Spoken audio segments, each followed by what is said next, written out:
मंगलम भगवान वीरो मंगलम गौतमो गणी मंगलम कुंद कुंदाद्यो जैन धर्मोस्तु मंगलम सर्वमांगल्य मांगल्यम सर्वकल्याणकारकम प्रधानम सर्वधर्माणां जैनम जयतु शासनम जैनम जयतु शासनम।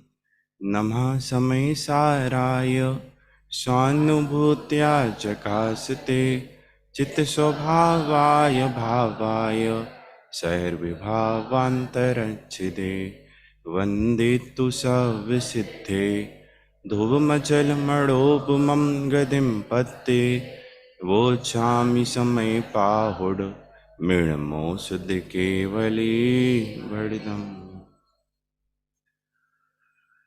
परवाधिराज 10 लक्षण के उपरांत कल हमने क्षमावाणी पर्व मनाया और मेरे पास लेने के लिए बहुत सारे विषय हैं।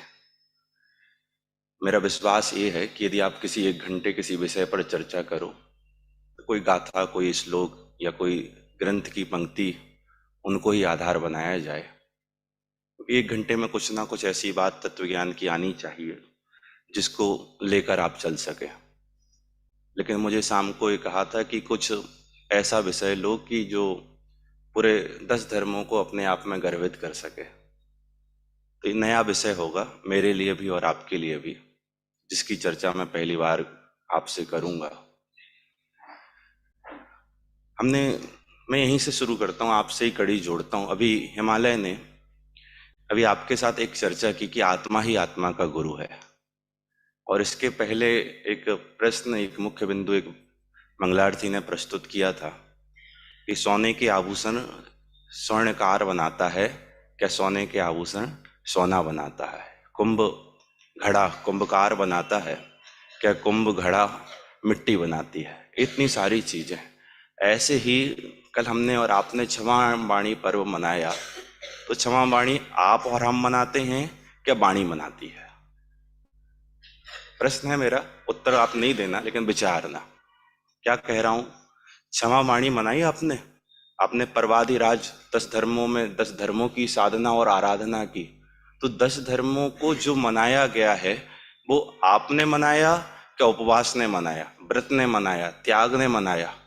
जब आपको कल पुरस्कार दिए गए थे कि आपके तप की हम अनुमोदना करते हैं, 2 दिन आपने एकासन किया, 4 दिन एकासन किया, 8 दिन एकासन किया, 10 दिन एकासन किया, उपवास किया, या पानी छानकर आपने व्यवस्थाएं की, तो हम आपके इस तप की आराधना करते हैं। ये कोई धर्म है?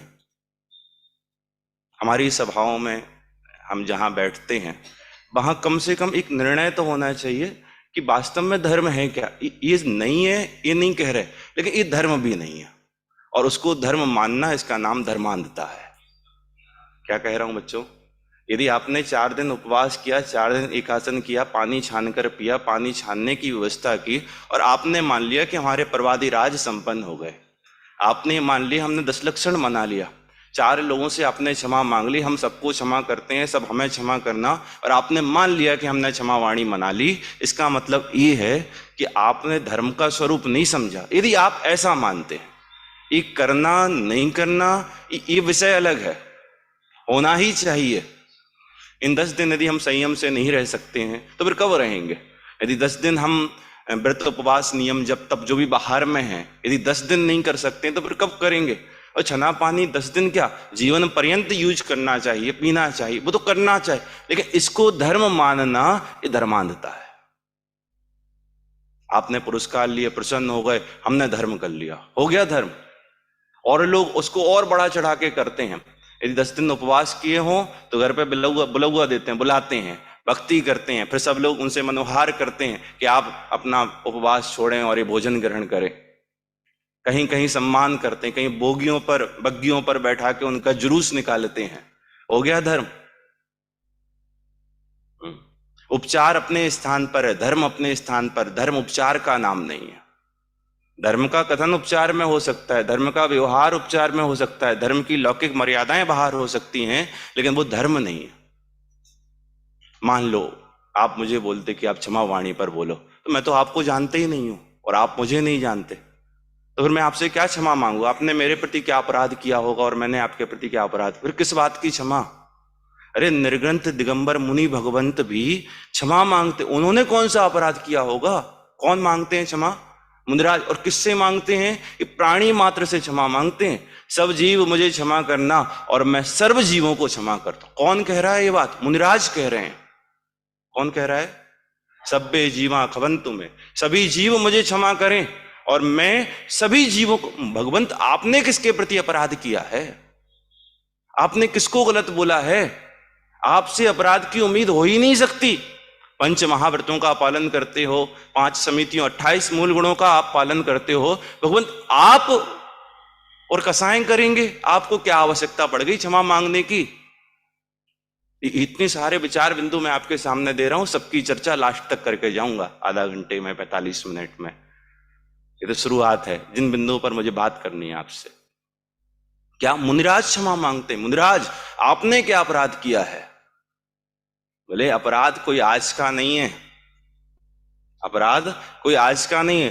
त्रिकाल की क्षमा मांगी जाती है, त्रिकाल के अपराधों की क्षमा मांगी जाती है। भूत में जो अपराध हुए हैं उनकी वर्तमान में क्षमा मांगते हैं, वर्तमान में जो अपराध हुए हैं उनकी भी वर्तमान में ही क्षमा मांगते हैं, और भविष्य में जो अपराध होंगे उनकी भी वर्तमान में क्षमा मांगते हैं। 3 प्रकार से दोषों से निवृत्ति का उपाय अपने यहां है। एक आलोचना होती है, एक प्रत्याख्यान होता है और एक प्रतिक्रमण होता है। क्या क्या कहा? एक आलोचना, एक प्रतिक्रमण और एक प्रत्याख्यान।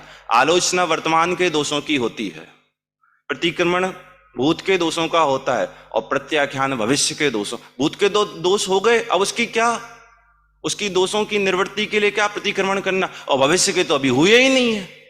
हाँ, वर्तमान के हैं तो आलोचना करो ना अकेली, आप प्रतिक्रमण भी करते हो और आप प्रत्याख्यान भी करते हो। कौन? भगवंत। मुनिराज श्रावक चतुर्थ गुणस्थान वर्ती सम्यक दृष्टि यथा योग जैन क्या करते हैं? प्रतिक्रमण करते हैं, प्रत्याख्यान भी करते हैं और आलोचना भी करते हैं। तो भूत के दोष तो हो ही चुके, अब उसकी क्या क्षमा मांगना? भविष्य के अभी हुए नहीं है, उनके लिए क्या अभी से बात करना? और हाँ, वर्तमान के हो रहे हैं तो आलोचना के लिए करो। सुनो, भूत के दोषों की भूत में जाके नहीं मांग रहे क्षमा, वर्तमान में मांग रहे हैं। भविष्य के दोषों की भविष्य में नहीं मांग रहे, वर्तमान में मांग रहे। वर्तमान में त्रिकाल संबंधी दोषों की निवृत्ति के लिए वर्तमान में दोषों से रहित, दोषों से क्षमा मांगी जाती है। निर्गंत मुनि भगवंत त्रिकाल की क्षमा मांगते हैं। कैसी क्षमा मांगते हैं? यहां समय सार जी ग्रंथादि राज की 23 से 24 नंबर की गाथाएं, नहीं 20 से 22 नंबर की गाथाएं, 20 से 22 नंबर की गाथाओं में त्रिकाल का मोह छुड़ाया है। कौन सा मोह छुड़ाया है? त्रिकाल का मोह। कैसे छुड़ाया? कि पर पदार्थ वर्तमान में भूत में मेरा था, भविष्य में मेरा होगा, या मैं इनका था या मैं इनका भविष्य में होऊंगा, इसका नाम अज्ञान है। क्या? पर द्रव्यों से निवृत्ति अज्ञानी को समझाने का उपाय आचार्य कुंद भगवान ने 19 नंबर की गाथा से प्रारंभ किया और 25 नंबर की गाथा तक गए। तो वहां 3 गाथाओं में त्रिकाल संबंधी मोह छुड़ाने का उपाय, उससे कहते हैं तेरा 3 काल में मोह है। कैसा 3 काल में? कि भूत के यह पर पदार्थ मेरे थे ऐसा भविष्य वर्तमान में विचार करना, मैं पर पदार्थ का था ऐसा वर्तमान में विचार करना, मैं पर पदार्थ का होऊंगा अथवा पर पदार्थ मेरे भविष्य में होंगे इसका वर्तमान में विचार करना, इसका नाम भी मोह है, इसका नाम भी अज्ञान है, इसका नाम बहिरात्मा, इसका नाम पर्याय मूर्ता मिथ्या दृष्टिपना है। बच्चों यहां ध्यान दो, अरे यहां ध्यान दो। कोई कहानी तो नहीं पढ़ रहा पीछे बैठ के? खोले हो तो बंद कर लेना। क्या कह रहा हूं, बात समझ में आ रही है? मैं उल्टा विद्वान हूं, मैं कठिनता से सरलता की ओर जाता हूं। अभी तो सिर्फ भूमिका बना रहा हूं, सब पॉइंट की बात आपके साथ करूंगा।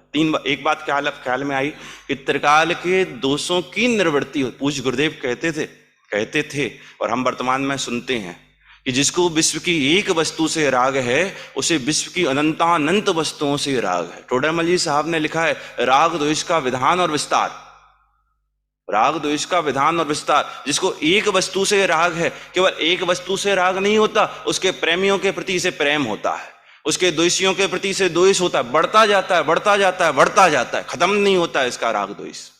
गुरुदेव कहते थे जिसको एक वस्तु से भी विश्व की राग है, प्रेम है, प्रीति है, मोह है, उसे विश्व की अनंतानंत वस्तुओं से राग, प्रेम और प्रीति होती है। एक वस्तु से राग वाले को सर्व वस्तुओं से प्रेम और प्रीति कैसे हुई? पंडित जी, हम तो अपने भाई को अपना भाई मानते हैं, दुनिया के भाइयों को जिनको हम जानते नहीं उनके प्रति ना प्रेम है और ना प्रीति है, उनसे राग द्वेष कहाँ हुआ? सुनो, यदि तू एक भी पर पदार्थ को अपना मानता है, यदि तू एक भी वस्तु को अपना नहीं जानता मानता है, तो तू किसी को जानता मानता नहीं है। और तू यदि एक भी वस्तु को अपनी मानता है, इसका मतलब तू किसी को नहीं जानता। जिसने एक वस्तु के स्वरूप को भी भली भांति नहीं जाना, उसने विश्व की किसी वस्तु के स्वरूप को भली भांति नहीं जाना।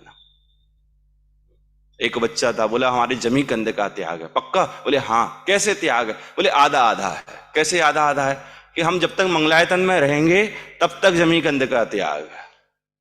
हम घर में नहीं खाते, हम घर में बना के नहीं खाते, लेकिन हाँ बाजार में खा लेते हैं, और त्यागी है। क्या कह रहा हूं मैं? तुम बताओ ना मुझे। मेरे रात्रि भोजन का त्याग है, लेकिन कैसा रात्रि भोजन का त्याग है? कि हम जब तक मंगलायतन में रहेंगे तब तक तो नहीं खाएंगे, या जब घर में जाएंगे, घर में बनते ही नहीं है हमारे रात्रि भोजन, मिलते ही नहीं है, तो तब तक घर में रहते हुए हमारे रात्रि भोजन का त्याग है। लेकिन हाँ, कहीं बाहर जाएंगे, दूर प्रदेश में जाएंगे, कोई दोष निवेदन करेंगे या कोई परिस्थितियां बन जाएंगी तो खा लेंगे, ये त्यागी है। जो बाजार के आलू जमीकंद को भी खाता है या बाहर में रात्रि भोजन को भी ग्रहण करता है, वो त्यागी नहीं है, क्योंकि इसने स्वरूप ही नहीं जाना। यदि स्वरूप जान लिया होता तो बाहर का और घर का क्या होता है अंतर। ऐसे ही जिसने एक भी वस्तु के प्रति प्रेम मोह राग किया है, वह विश्व की किसी वस्तुओं को नहीं जानता, क्योंकि तूने एक पर पदार्थ को भी अपना माना, इसका मतलब यह है कि तूने अपने आत्मा का स्वरूप जाना ही नहीं है। और जिसने अपने आत्मा को नहीं जाना उसने पर को भी नहीं जाना, और जिसने पर को भी नहीं जाना उसने अपने आत्मा को भी नहीं जाना। बात समझ में आ रही है? क्या कहना चाहे? धर्म का स्वरूप कैसा है, कैसे दोषों की निवृत्ति होती है। निर्ग्रंथ मुनि भगवंत अपने अपराधों की क्षमा मांगते हैं, लेकिन अपराध आपने क्या किया है? आपको बाहर में दिखता नहीं है उनका अपराध। आपको बाहर में अपराधी वही दिखते हैं जिनने बाहर में आपको कष्ट दिया हो। आपको बाहर में अपराधी वही दिखते हैं जिनने आपके प्रति कोई कटु शब्द कहे हो, जिनने आपकी बात नहीं मानी हो, आपके अनुकूल और ना रहकर प्रतिकूल रहे हो, वो हमें अपराधी दिखते हैं। लेकिन मुनि भगवान तो किसी के प्रतिकूल नहीं है, वो कैसे अपराधी हैं और किस बात की वो क्षमा मांग रहे हैं? मैं इस बिंदु पर आपसे बात करूंगा, अब 1 घंटे तक इसी बात पर बात करूंगा। कौन सी बात? कि मुनिराज निरपराधी हैं, किसी बाह्य वस्तुओं के प्रति, किसी बाह्य पर पदार्थ के प्रति, किसी संयोग के प्रति, किसी व्यक्ति के प्रति उन्हें कोई गिला शिकवा नहीं है, तो भी वह क्षमा मांगते हैं। और मुनिराज की क्षमा परंपरा से पंचम गुण स्थानवर्ती श्रावकों के होती है। मुनिराज की क्षमा परंपरा से चतुर्थ गुण स्थानवर्ती श्रावकों के होती है, और वैसी क्षमा हम और आप प्राप्त करने की भावना भाते हैं। तो मुनिराज को क्यों क्षमा मांगनी पड़ी? बोले हमने अपराध किया है। क्या अपराध किया है आपने? मैंने अपने आप को पूर्व में नहीं जाना, यही मेरा अपराध है। मैंने अनादि काल से अपने आत्मा को नहीं जाना, यही मेरा अपराध है। अनादि काल से मैंने वस्तु स्वरूप को नहीं समझा, यही मेरा अपराध है। और वर्तमान में संजुलन कसाई के उदय में मैं पूर्ण अपने स्वरूप में स्थिरता नहीं कर पाता हूं, यही मेरा अपराध है। जब तक अपराध की स्वीकृति नहीं होती तब तक निरपराधी नहीं होता। और निरपराध होने की विधि यह है कि निरपराधी आत्मा को देखना और कोई उपाय नहीं। क्षमा बाहर में दिखती है, जरूरी नहीं कि बाहर में होई। कसाएं बाहर में दिखती हैं, लेकिन जरूरी नहीं कि जैसी दिख रही हैं वैसी हो ही। क्या? क्षमा बाहर में दिखती है, लेकिन जरूरी नहीं वैसी हो।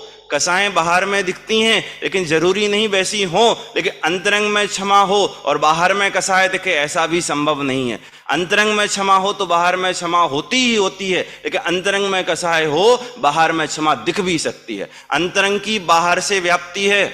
अंतरंग में जैसे परिणाम होते हैं वैसा बाहर में हो सकता है, लेकिन बाहर की अंतरंग से कोई व्याप्ति नहीं है।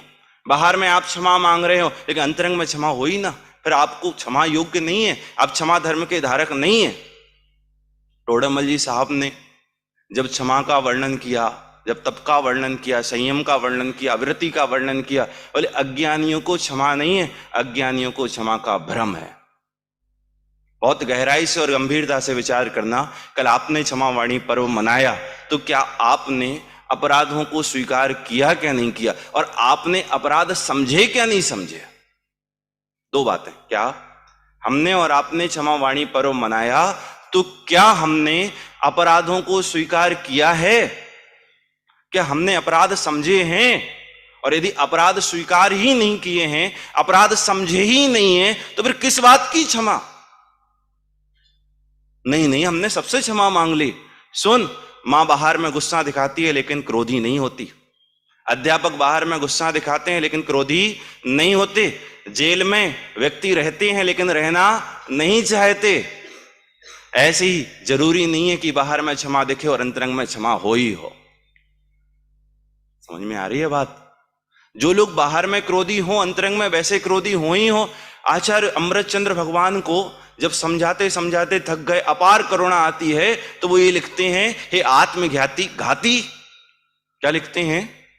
आत्मघाती लिखते हैं, आत्मा का अहित करने वाले। उपमाएं देते हैं कि तो पशु तुल्य, अंधा, ऐसा लिखते हैं अमृत चंद्राचार्य देव भगवान। तो उनको इतना गुस्सा होगा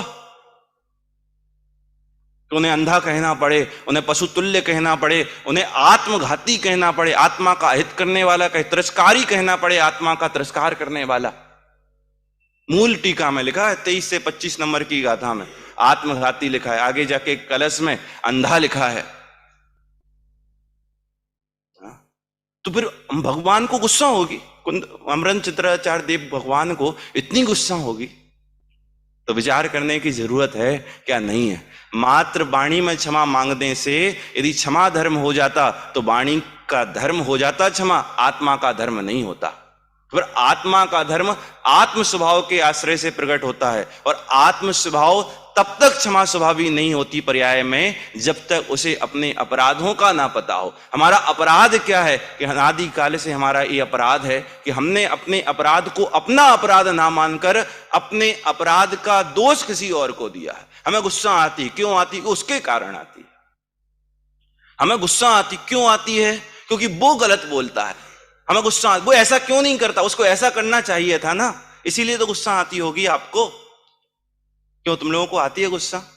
क्यों आती है? आपने छुट्टी मांगी और भैया ने नहीं दी। आपने कहा कॉलेज नहीं जाना, उनने कहा जाना ही है। तुमने कहा आज बीमार हैं, लेकिन उनको विश्वास ही नहीं हो रहा है इस बात का। तुम सच में बीमार हो, मानने को ही तैयार, इस बात से ही तो गुस्सा आती है ना। या माता पिता ने किसी कारण बस आपको डांट दिया हो, किसी और ने, आपके बड़े भाई ने आपको डांट दिया हो, आपको इस बात की, आपकी गलती ही नहीं है।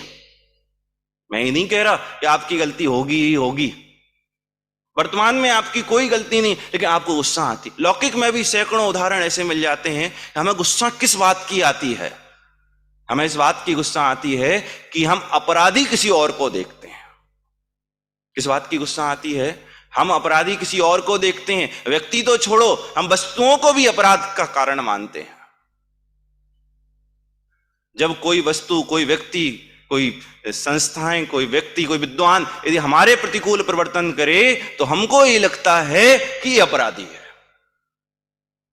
क्रोध के मूल में क्या है? क्रोध के मूल में अज्ञान है। जब हमें ये लगता है कि मेरे अपराध का कारण कोई पर पदार्थ है, जब मुझे ये लगता है, मैं बालबोध पढ़ा रहा हूं आपको, वहां ये लिखा है कसाएं क्यों उत्पन्न होती हैं? मिथ्यात्व के कारण जब पर पदार्थ इष्टानिष्ट भाषित होते हैं, तब कसाएं उत्पन्न होती हैं। यही लिखा है ना। बड़े विद्यार्थियों ने मोक्ष मार्ग प्रकाशक में ये परिभाषाएं पढ़ी होंगी। फिर से बोलूं, मिथ्यात्व के कारण जब पर पदार्थ इष्टानिष्ट भाषित होता है, तब कसाएं उत्पन्न होती हैं। मिथ्यात्व के कारण जो अपराधी नहीं है, वो हमें अपराध के कारण लगते हैं, तब कसाएं उत्पन्न होती हैं। क्या परिभाषा बनी? क्रोध क्यों उत्पन्न होता है? जो अपराधी नहीं है, हम यदि उनको अपराधी मानते हैं, हम उनको अपराधी मानते हैं, तो कसाएं उत्पन्न होते। वो अपराधी नहीं है, और उनको अपराधी मानना है वस्तु स्वरूप का अज्ञान है। वस्तु स्वरूप के अज्ञान में अधर्म होता है, और वस्तु स्वरूप के ज्ञान में धर्म होता है। क्या कहा? ये वस्तु स्वरूप का ही तो अज्ञान है कि वो अपराधी है ही नहीं। सुनो, प्रत्येक वस्तुएं अपने अपने भिन्न भिन्न, अपनी स्वसत्ता से, स्वतंत्र उपादान की योग्यता से, अपनी सामर्थ्य से, सठ कारक के परिणमन से परिणमित हो रही हैं। विश्व की, दुनिया की सर्व सत्ताएं कैसे परिणमित होती हैं? अनादि निधन वस्तुएं भिन्न भिन्न अपनी मर्यादा से स्वयं परिणमित होती हैं, कोई किसी के अधीन नहीं, कोई किसी के परिणमित कराने से परिणमित नहीं। वस्तु व्यवस्था तो ये है ना, वस्तु का स्वरूप तो ये है कि प्रत्येक द्रव्य अपनी स्वतंत्र उपादान की योग्यता से, अपने सटकारक से परिणमित होता है। तुम्हारे अधीन परिणमन की उसकी व्यवस्था ही नहीं है। दुनिया के किसी भी पर पदार्थ की व्यवस्था, उसके परिणमन की योग्यताएं, उसकी क्षमताएं उसके अधीन है, तुम्हारे और हमारे अधीन नहीं है। और हम ऐसे वस्तु स्वरूप को ना स्वीकार करके अपने अधीन किसी को बनाना चाहते हैं, अपने अनुकूल किसी को करना चाहते हैं, अपने अनुसार परिणमित कराना चाहते हैं, इसलिए उसको अपराधी मानते हैं। लेकिन अपराध तो तेरा स्वयं का है। अपराध किसका है? अपराध कि तेरा स्वयं का अपराध है, किसी और का अपराध नहीं है। क्या अपराध है? कि तूने अपने दोषों का कारण, अपने दुख का कारण, अपनी कसाई का कारण किसी और को माना है, ये तेरा अपराध है। किसको माना है? पाप कर्म का उदय। पाप कर्म का उदय क्या दुख देगा? पाप कर्म के उदय से तो दुखी होते हैं। अरे पाप कर्म का उदय दुख का कारण नहीं है। पाप कर्म को मानने वाले परिणाम, जिन कारणों से पाप कर्म बंधा है, उन परिणाम वो दुख के कारण। और सुनो, पाप कर्म के उदय में भी ज्ञानी दुखी नहीं होते, वो निरपराधी रहते हैं। एक बात चल रही है। क्या बात चल रही है? हमारे कसायों का, हमारे दुख का, हमारे क्रोध का कारण कौन है? हमारी क्षमा को नष्ट करने वाला कौन है? हमारी क्षमा को नष्ट करने वाला हमारा अपराध। किसका अपराध? हमारा अपराध, हमारा, हमारे प्रति किया जाने वाला अपराध। और क्या अपराध? कि हमारा यही अपराध कि हम दूसरों को दोष देते हैं। क्या है हमारा अपराध? कि हम अनादिकाल से आज तक सिर्फ और सिर्फ एक काम करते हैं। क्या काम करते हैं? सिर्फ दूसरों को दोष देते हैं, सिर्फ दूसरों को दोष देते हैं। दूसरों को दोष देना बंद करो। किसको दोष देना बंद करो? दूसरों को दोष देना बंद करो। अपने द्वारा किए गए कर्म के उदय के भोगने वाले आप स्वयं हैं, और कर्म तुमने किया था। कर्म किसने किया था? तुमने किया था। अपने को ज्ञायक ना मानकर तुमने कर्म बांधा, ये तुम्हारा अपराध है। अब क्षमा होगी। कब होगी क्षमा? कि भाई दोस्त तो इसका है ही नहीं, मैं जबरदस्ती गुस्सा कर रहा हूं। एक बढ़िया सुंदर उदाहरण डॉक्टर शांति जी भाई साहब देते हैं। क्लिप अभी चल रही है, आप लोगों को तो मोबाइल अलाउ नहीं है, एक क्लिप चल रही है, उस वो बता, एक उदाहरण देते हैं। किसी व्यक्ति ने एक पत्थर उठाया, पत्थर उठाकर सिर पर मारा। और दोष किसका है इसमें? पत्थर स्वयं ने उठाया, पत्थर उठाकर अपने सिर पर मारा, और दोष दे पत्थर को। अरे भाई, उठाया तूने, मारा तूने, इसमें दोष किसका है? ऐसे ही कर्म स्वयं ने बांधा। कर्म किसने बांधा? स्वयं ने बांधा। और जब कर्म का उदय आया तो कर्म के उदय के साथ स्वयं जुड़ा।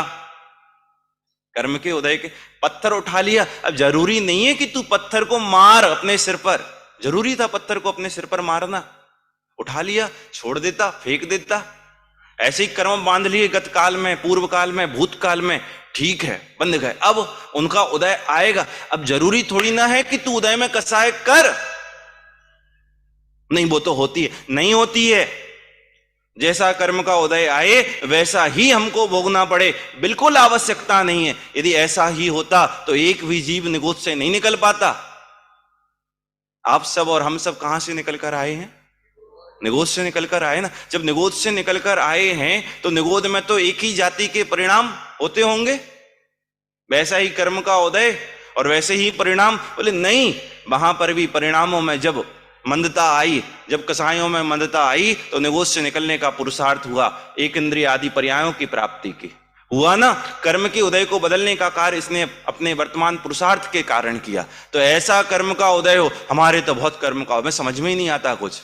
हमारे बहुत कर्म का उदय, सब हमारे प्रतिकूल रहते हैं, हमारी कोई बात ही नहीं मानता, सब हमको ही दोष देते हैं। सुन, वो अपना काम कर रहे हैं, मतलब कर्म का उदय अपना काम कर, तू अपना काम कर। क्या काम कर? क्या काम कर? उसमें दुखी मत हो, उसमें कसाई मत कर, उसके साथ जुड़ मत।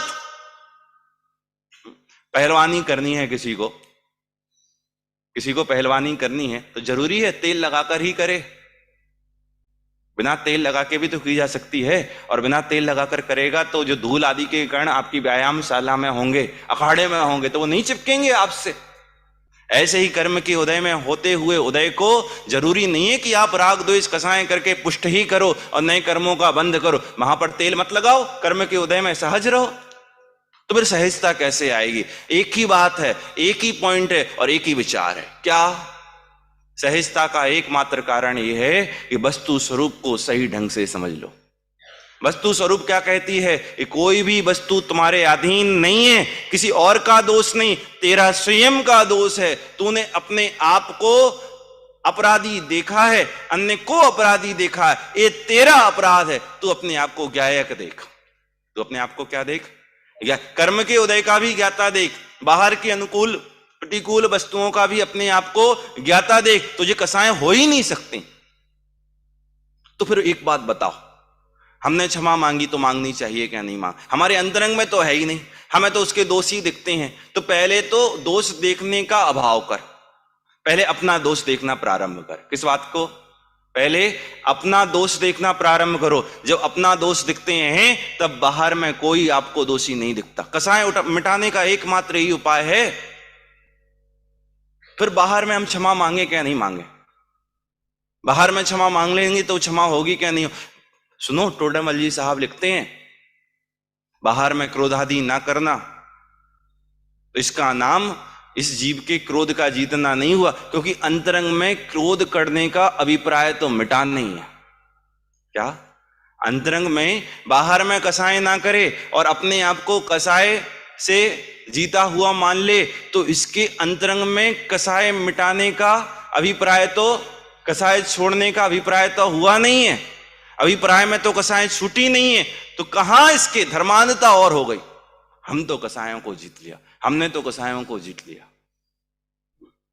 बाहर में कुछ पांचेंद्रिय के विषय छोड़ दिए, हमने तो संयम कर लिया, हम तो अवृति हो गए, हमने वृत्ति हो गए। हम तो स्वर्ग आदि के लोभ से, नरक आदि के भय से बाहर में पंचेंद्रिय विषय भोगों का त्याग कर दे और अपने आप को क्या मान ले? वृत्ति मान ले, अपने आप को संयमी मान ले। लिखा है टोडामल जी साहब ने, जैसे कोई व्यक्ति बाहर में पर स्त्री रमण नहीं करता, चोरी आदि दुष्कृत्य नहीं करता। क्यों नहीं करता?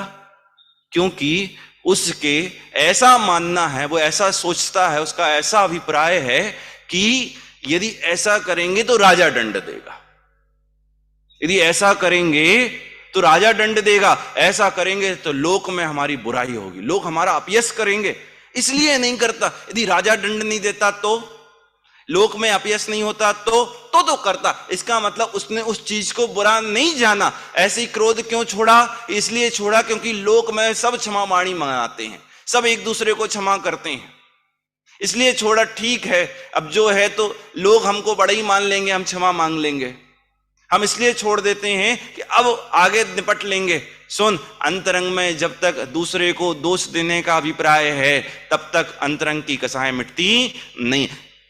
कितने लोग कहते हैं कल फिर मांग लेंगे क्षमा। कल क्यों मांगनी पड़ेगी? हम आज भी मांग लेते हैं, हम कल फिर मांग लेंगे। तुम्हें कल मांगनी क्यों पड़ेगी? मतलब तुमने दोष किया और फिर से कहते हो कि हम फिर से दोष करेंगे इसलिए क्षमा मांगेंगे। अरे एक है कि तूने आज दोष किया है, भविष्य में आपको अवसर नहीं देंगे गुस्सा होने का, हम भविष्य में आपको अवसर नहीं देंगे क्रोध करने का, हम भविष्य में आपको अवसर नहीं देंगे कि आप मुझे मानी माने। क्या देख रहे हो, कुछ लिखा है क्या? हम भविष्य में आपको अवसर नहीं देंगे आप हमको कसाई कहें। एकमात्र उपाय निष्कसाई होने का, धर्म की आराधना साधना करने का ये है कि हम अपने आप को निरपराधी देखें, और वर्तमान में जो अपराध दूसरों के प्रति किए हैं, दूसरों के प्रति का अपराध ये है कि उनको अपराधी मानना, तो हमने अपने दोषों का स्वयं को उत्तरदायी समझे। किसको उत्तरदायी समझना? एक ही बात की है मैंने इतनी देर से आपसे। क्या बात की है? आपके अपराध का कारण दूसरों को अपराधी मानना है, और निरपराधी होने का एकमात्र कारण क्या है कि दूसरों को दोष देना छोड़ना है। क्या छोड़ना है? दूसरों को दोष देना छोड़ना। और नहीं होता तब तक क्या करें? तब तक क्या करें? तब तक जैसी उपचार क्षमा चलती है वैसी होनी चाहिए। कैसी उपचार क्षमा? कैसी उपचार क्षमा? यही उपचार क्षमा, भैया हमने आपके प्रति कोई दोष किया हो तो माफ कर देना। क्यों? क्योंकि एक बात सोच लेना बहुत गहराई और गंभीरता से, जिसके अंतरंग में कसाय है, जिसके अंतरंग में क्रोध है, वो हमेशा भार सहित होता, निर्भर नहीं होता। क्रोधी व्यक्ति जैसे जिसके प्रति भी क्रोध और कसाएं जैसे ही उसका चेहरा देखे, अरे यार यही तो है, यही तो, यही तो है, उसकी कसाएं खत्म नहीं होती। वो हमेशा उसको दोषी, हमेशा उसको गलत देखता रहेगा। और एक बार सिर्फ आपको क्रोध, किसी से क्षमा मांगने पर केवल एक क्रोध कसाय खत्म नहीं होती, किसी से क्षमा मांगने पर मान भी गलित होता है। मानी व्यक्ति क्षमा मांग ही नहीं सकता। केवल क्रोध और मान खत्म नहीं होते, माया भी, लोभ भी, असुचिताएं भी, सर्व की सर्व कसाएं एक साथ कमजोर पड़ती हैं, सर्व की सर्व कसाएं एक साथ खत्म होने की कगार पर आती हैं। सिर्फ क्षमा मांगने में एक क्रोध कसाय का अभाव नहीं है, सर्व कसायों का अभाव वहां पर। लेकिन जब तक ऐसी क्षमा नहीं होती तो सुनो, लौकिक मर्यादाओं के अनुरूप उपचार धर्म का पालन होता है, उसे धर्म नहीं माना जाता। क्या कहा? लौकिक मर्यादाओं के अनुरूप उपचार धर्म का पालन होता है, लेकिन वो धर्म नहीं है, वो धर्म का स्वरूप नहीं है। इस श्रद्धान के साथ क्षमा मांगी जाती है। तो लौकिक में तो अपने आप को दूसरों से क्षमा मांगना, और कोई दूसरे व्यक्ति आपसे क्षमा मांगते हैं तो उसको क्षमा करना, ये तो होना ही चाहिए। और यदि इतना भी नहीं कर पाए तो सुनो, जिनवाणी सुनने का पात्र नहीं हो सकता। कसाई जीव, तीव्र कसाई जीव जिनवाणी सुनने का पात्र नहीं है, भगवंतों की आराधना उपासना करने का पात्र नहीं है। हम तो कई बार मान चुके हैं, कितनी बार बात करने का प्रयास करते हैं। पार्श्वनाथ ने तो मांगी थी ना, कमठ ने नहीं किया तो क्या हुआ उनका? हम तो क्षमा कर देते, लेकिन वो ही नहीं मानते, वो मैं माफ ही नहीं करते। वो अपना, उनका अपना स्वभाव है। बिच्छू की कहानी सुनी होगी, संत की कहानी, हाँ पता है सबको, नहीं भी पता हो तो भी मैं सुनाऊंगा, और पता है तो भी सुनाऊंगा। हाँ, एक बिच्छू समुद्र किनारे रहता था। एक संत महाराज उसको बाहर रोड पर निकले तो उसको थोड़ा सुरक्षित रख देते थे, फिर निकले फिर रख देते थे। वो निकले, डंक मारे, और महाराज फिर से रखें। ये जैसे ही पकड़े वो फिर से डंक मारे, महाराज फिर से रखें। वो फिर से पकड़े, वो डंक मारे, महाराज फिर से रखें। वो डंक मारे, महाराज फिर से रखें। ये क्या चल रहा है महाराज? किसी एक बच्चे ने उनसे पूछा, महाराज बुद्धू हो क्या? वो आपको डंक मारता है और आप उसको क्षमा करते हो, वो फिर से डंक मारता है, आप फिर से क्षमा करते हो, फिर से डंक मारता है, आप फिर से क्षमा करते हो। बुद्धू हो क्या? इतनी अकल तो हम में भी है। बोले सुन, वो अपने विष के स्वभाव को नहीं छोड़ता, वो अपने क्रोध के स्वभाव को नहीं छोड़ता, तो मैं कैसे अपने क्षमा के स्वभाव को छोड़ दूं? पार्श्वनाथ ने तो क्षमा धारण करके रखी थी, क्या नहीं रखी थी? कमठ भले उनके प्रति क्रोध करता था, बार बार करता था, बार बार करता था। बोलो, कमठ के क्रोध से पार्श्वनाथ दुखी थे या कमठ दुखी था? कमठ के क्रोध से पार्श्वनाथ दुखी थे या कमठ दुखी था? कमठ दुखी था, और पार्श्वनाथ तो उसको क्षमा करते थे। और पार्श्वनाथ की क्षमा से पार्श्वनाथ छोटे हो गए। पार्श्वनाथ के बार बार, एक बार नहीं अनेकों बार और भवांतरों से क्षमा करने पर क्या पार्श्वनाथ छोटे हो गए? ऐसे ही क्षमा मांगने से कोई कभी किसी से छोटा नहीं होता। क्षमा वीरों का आभूषण कही है। किसका आभूषण कही है? वीरों का आभूषण। हमने जिसके प्रति दोष किया हो अथवा नहीं भी किया हो, क्या हमने जिसके प्रति दोष किया हो अथवा नहीं भी किया हो, पता हो अथवा नहीं भी पता हो, हम सभी प्रकार के दोषों की निवृत्ति के लिए क्षमा मांगते हैं। कल दीदी ने आपको भगवान से लेकर निगोदिया पर्यंत सर्व जीव मात्र के प्रति क्षमा मंगवाई थी ना। पूरा 45 मिनट का प्रवचन सिर्फ इस एक बात पर हुआ था। इस सिद्ध भगवान से लेकर निगोदिया पर्यंत के सर्व जीवों के प्रति मैं क्षमा मांगता हूं। भगवान के प्रति क्या दोष किया? तुमने भगवान को भीतरागी नहीं माना ना। भगवान ने ये कहा था तुम भगवान बन जाओ, तुम भगवान नहीं बने ना। मुनिराज ने ये कहा था तुम मेरे मार्ग पर आ जाओ, तुम नहीं आए ना। तुमने उनकी बात नहीं मानी, यही तो उनके प्रति शत्रुता है। बीतरागी तत्व ज्ञान ने आपको वस्तु स्वरूप समझाया, लेकिन आपने वस्तु स्वरूप समझकर सम्यक रत्नात्रय की प्राप्ति नहीं की ना, यही तो उनके प्रति क्रोध है। हम आपसे क्षमा मांगते हैं तो क्षमा मांगने का मतलब यह है कि हमने भूत में, भविष्य में, वर्तमान में यदि कोई अपराध किए हो तो हम आज ये प्रतिज्ञा लेते हैं कि बीतरागी देव सास गुरु भगवंत महाभाग्य से आप मिले हैं और आपका सदुपयोग करके हम भगवान बन जाएंगे। क्या बन जाएंगे? आपको ऐसा नहीं लगता? क्या भगवान भगवान भगवान भगवान चर्चा करते हैं? अभी बताओ, अभी क्या करना? सुनो, अभी भी यही करना है। अभी क्या करना है? ये छोड़ दें, वो छोड़ना नहीं पड़ता, छूट जाता है। छोड़ना नहीं पड़ता, छूट जाता है। किसके? जो भगवान बनने के मार्ग पर चलते हैं। भगवान बनने का मार्ग मतलब निष्कसाई रहने का मार्ग। भगवान बनने का मार्ग मतलब सुखी रहने का मार्ग नहीं। हम पढ़ेंगे नहीं, कॉलेज नहीं जाएंगे, अध्ययन नहीं करेंगे तो कैसे सुखी हो जाएंगे? सुनो, पढ़ने से, कॉलेज जाने से, अध्ययन करने से सुखी नहीं होते, दुखी होते हैं। क्या? पढ़ने से, कॉलेज जाने से, शादी करने से, विवाह करने से, पैसा कमाने से, गृहस्थी बसाने से सुखी नहीं होते, दुखी होते हैं। तो फिर सुखी किससे होते हैं? भगवान बनने के। तो फिर भगवान कब बनना?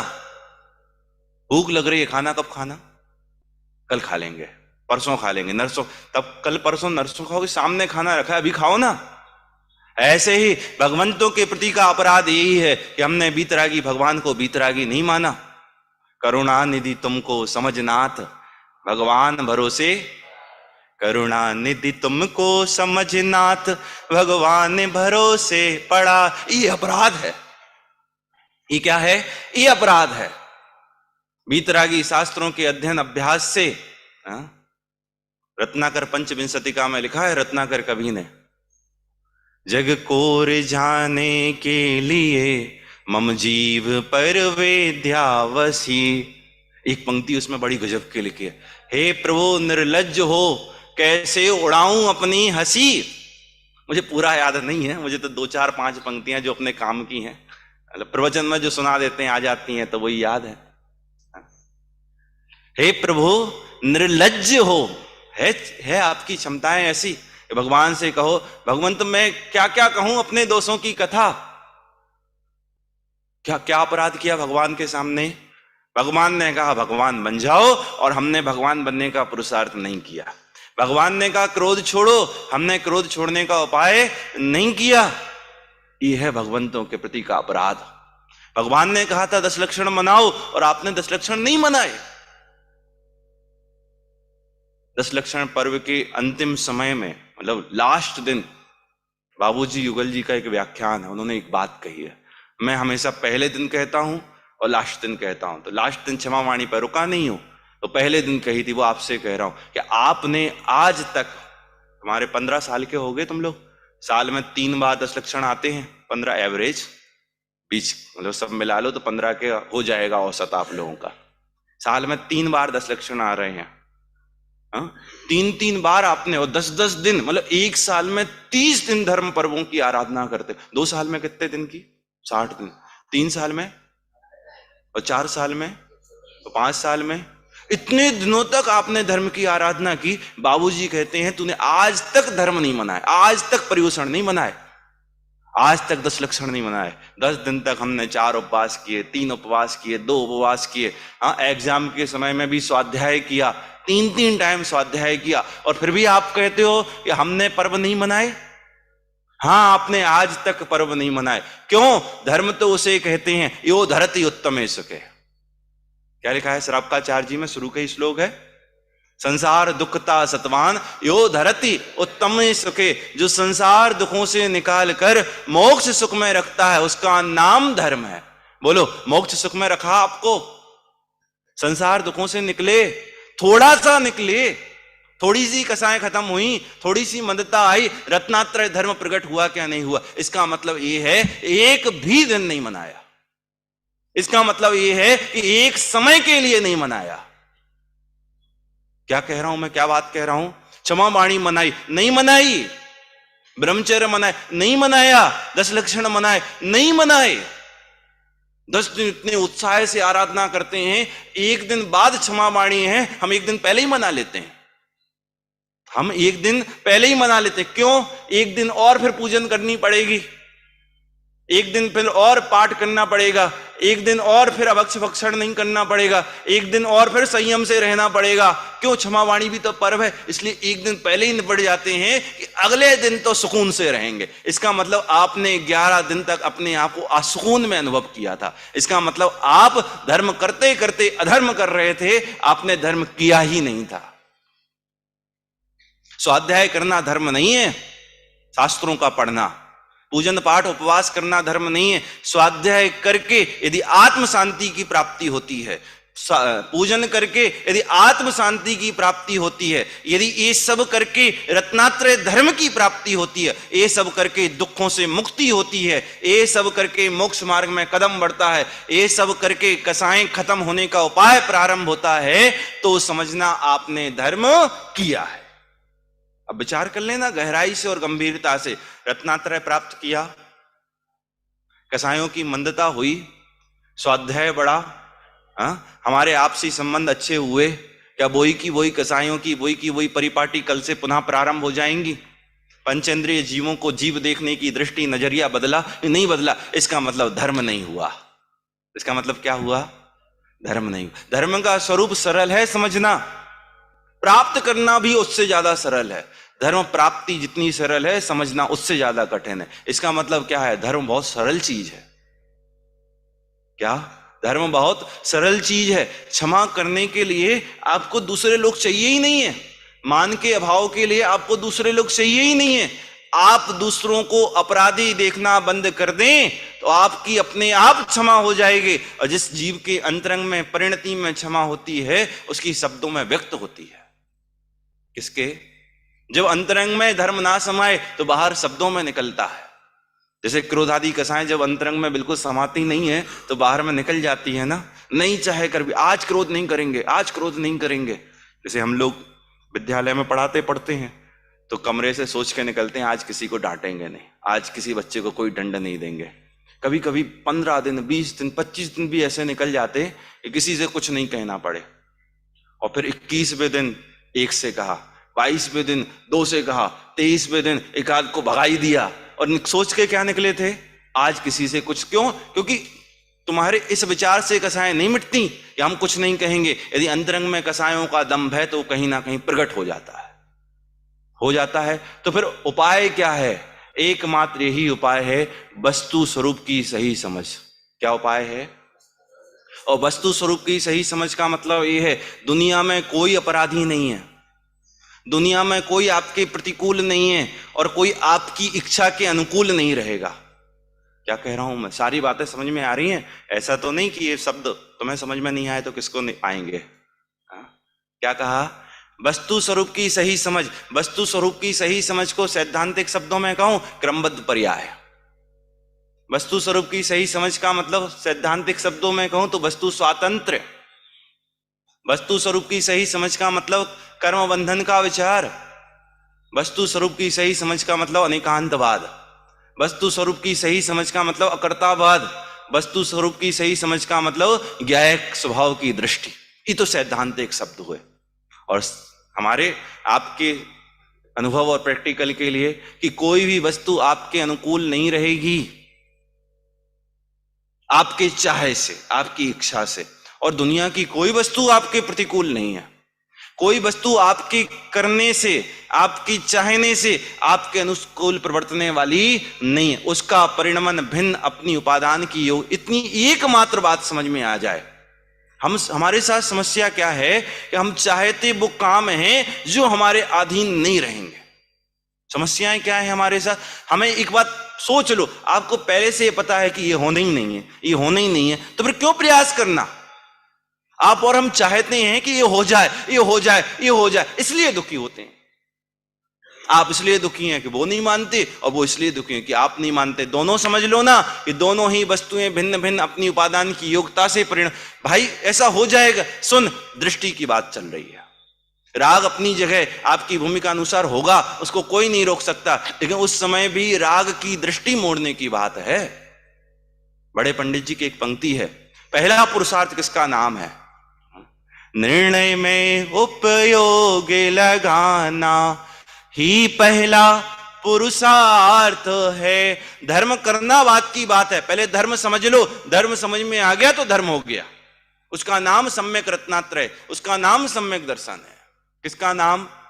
जिसको ये बात समझ में आ जाए कि दुनिया की कोई भी वस्तु हमारे अधीन नहीं है, कोई हमारे प्रतिकूल नहीं है, कोई हमारी चाह से अनुकूल नहीं बनेगा। अनुकूल प्रतिकूलता की मान्यता वह मिथ्यात्व, वही हमारे महाप्रतिकूल है। कौन हमारे प्रतिकूल है?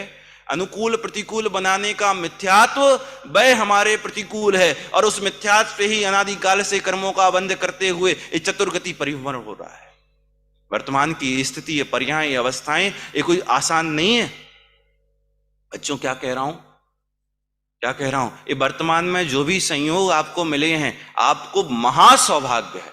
दुनिया में और विश्व में ऐसा सौभाग्य किसी का नहीं है, किसी का नहीं, मतलब बहुत से लोगों का है, लेकिन कुछ गिने चुने लोग हैं।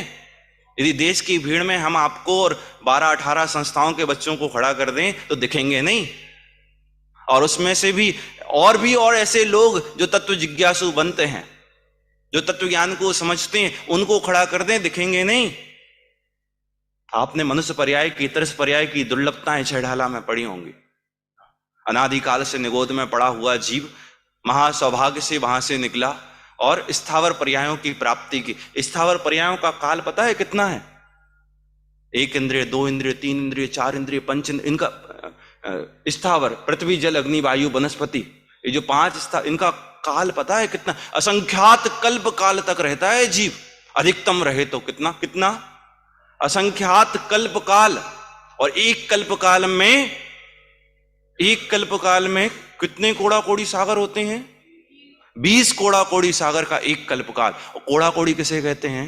करोड़, 1 करोड़ करोड़ बार हो जाए तब जाके एक कोड़ा कोड़ी होता है। हमारे शब्दों में करोड़ से करोड़ को गुणा करें तब जाके एक कोड़ा कोड़ी। 20 कोड़ा कोड़ी का एक कल्पकाल, और कल्पकाल कितने? असंख्यात कल्पकाल। ये स्थिति और कहां की है? स्थावर पर्यायों की। वहां से तरस बनेगा तो साधिक 2000 सागर, कितना? और बाद में इतर निगोद चला जाए तो 2.5 पुद्गल परावर्तन, और 2.5 पुद्गल परावर्तन, 1 पुद्गल परावर्तन के अनंत भाग में अनंत सागर होते हैं। और निगोद से निकले फिर स्थावर जाए और फिर से तरस बन जाए, ऐसा नहीं है, ये बन ही जाएगा। इतनी बार स्थावर से निगोद, निगोद से स्थावर, स्थावर से निगोद, निगोद से स्थावर, असंख्यात पुद्गल परावर्तन काल एक इंद्रिय में बीतता है इस जीव का। और हम सब संगी पंचेंद्रिय जैन, और जैन अकेले नहीं, देवसास गुरु का समागम, और देवसास गुरु का समागम अकेला नहीं, बीतरागी तत्व ज्ञान और इसको समझने की बुद्धि। और यदि आज भी हम अपराध से नहीं छूटे, मात्र बाहर की क्षमा वाणी में क्षमा मांग ली, मना ली, तो समझना पर्व नहीं मनाए। क्या समझना? पर्व नहीं मनाए। तो फिर पर्व अब कब मनाए? अगली साल तक इंतजार करें? सुन, पर्व में दिन नहीं होते, दिन में पर्व नहीं होते, काल में पर्व नहीं होते। ज्ञानियों के तो हर दिन पर्व होते हैं। मुनिराज के कब धर्म नहीं है, कब क्षमा नहीं है, कब मार्दव, कब आर्जव, कब सोच नहीं है? तो हमेशा पर्व है, हमेशा धर्म की आराधना है। तो हम धर्म का स्वरूप जो हमने 10 दिनों तक समझा है, अब वह अपने ऊपर अप्लाई करने का समय है। किसके ऊपर अप्लाई करने का समय है? अपने ऊपर अप्लाई करने का समय। हम तो अभी बच्चे हैं। अरे 8 साल के बाद सम्यक्त की पात्रता होती है। 8 साल के बाद मुनिराज बन गए थे कितने ही जीव, तो फिर हम कहां बच्चे रहे? तो फिर लौकिक कार्य बंद कर दें, अभी फिर तुम उल्टे चले गए। वह सब भूमिका योग होता ही है, गुस्सा भी होता है, मान भी होता है, माया भी होती है, लोभ भी होता है, लेकिन उसी समय धर्म स्वरूप की दृष्टि और ये कहेगी कि ये जो सब कुछ चल रहा है, ये सब हमारे कृत कर्म के उदय में है, इसमें किसी और का दोष नहीं है। वो जो आपकी दृष्टि, वो जो आपका नजरिया है, वो दृष्टि, वो नजरिया आपको निरपराध कर देगा। इस तरह आज हमने जो कुछ 1 घंटे 45 मिनट में चर्चा आपसे कर सकते थे, 10 धर्मों के सार स्वरूप अथवा 10 धर्मों के फल में हमको जैसी वीतरागता, जैसा सम्यक रत्नात्रय, जैसी जीवन में शांति, जैसा जीवन में आनंद आना चाहिए, यदि नहीं आया हो तो नहीं मनाया। और अगले साल के लिए इंतजार मत करना, आज के लिए इंतजार करना। और अपराध किसका नाम है? वस्तु स्वरूप के अज्ञान का नाम अपराध है। दुनिया में कोई अपराधी नहीं है, मेरा अज्ञान अपराध है। उस अज्ञान के अभाव में निरपराधी होते हैं, उस अज्ञान के अभाव में क्षमा होती है। तो किसको मिटाने का उपाय करना? पहले में पहले अज्ञान को मिटाने का उपाय करना। किसको मिटाने का उपाय करना? अज्ञान के मिटाने का। फिर क्षमा मांगना क्या नहीं? सुनो, तुम मांस खाते हो क्या नहीं खाते हो? क्यों नहीं खाते? छुड़वाया था किसी ने? ये आपके कुल के अनुरूप प्रवर्तन है। ऐसे ही आप जिस परिवेश में, जिस परिष्कर में रहते हैं, वहां जिस जैन सिद्धांत की शिक्षा लेते हैं, वहां का उपचार ये है कि हम क्षमा वाणी पर सबसे क्षमा मांगते हैं। तो वह तो यथा योग होनी चाहिए, उसकी बात, उसकी चर्चा ही नहीं करना थी। इसलिए अभी जो चर्चा विषय आपके सामने लिया, उसको बहुत गहराई से, बहुत गंभीरता से विचार कर अपनी परिणति में उसको खोलने का प्रयास और पुरुषार्थ करें। इस भावना से अभी यहीं पर विराम लेते हैं।